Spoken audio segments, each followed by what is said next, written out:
Inna lillahi wa inna ilaihi raji'una. Inna lillahi wa inna ilaihi raji'una. Inna lillahi wa inna ilaihi raji'una. Kannywood ta yi babban jarumi a masana'antar wanda ake masa laƙabi da Ahmad Bello, wanda yake a yanzu jarumi ne a cikin shirin fim ɗin Labarina. Kamar yadda za mu kamo cikakken bidiyon a cikin wannan channel namu mai albarka, abin da ya faru da shi. So amma mai sauraro, idan wannan shine zuwanka na farko kan wannan channel namu mai albarka mai suna Tushen Hausa 24, ka daure ka danna mana alamar subscribe, kana ka danna mana alamar ta ƙararrawa, domin hakan shine zai baka damar samun zafafan labaran mu ingantattu da zarar mun daura.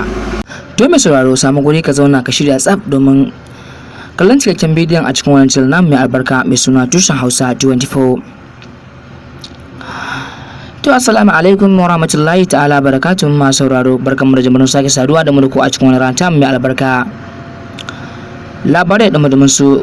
To kamar da kullun yadda muka saba kawo muku zafafan labarai, sai ma wannan channel namu na mai albarka mai suna Tushen Hausa ya leko wani zafin batu ne mara daɗi na mutuwar babban jarumin nan wanda ake masa laƙabi da Ahmad Bello, wanda yanzu ya kasance jarumi ne a masana'antar ta Kannywood, kuma jarumi ne a shirin fim ɗin Labarina series.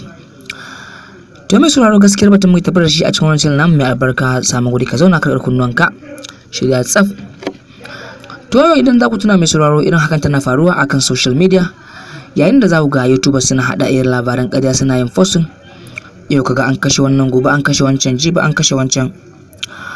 To a gaskiyar batu, wannan jarumi Ahmad Bello yana nan a raye, ba abin da ya same shi.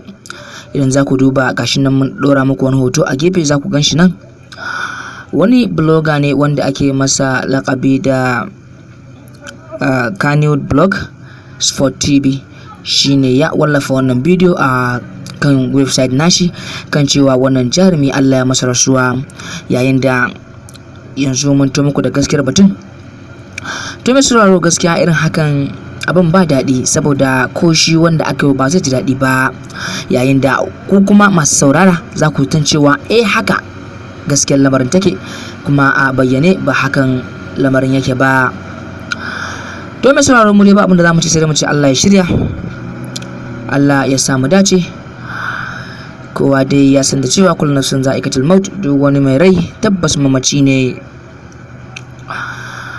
To mai sauraro, anan a daga dai anan zamu dakata da shirin baki daya, sai dai kar ku manta da danna mana alamar subscribe, kana ku danna mana alamar ta ƙararrawa, domin hakan shi zai ba ku damar samun zafafan labaran mu da zarar mun ɗora. Mun gode.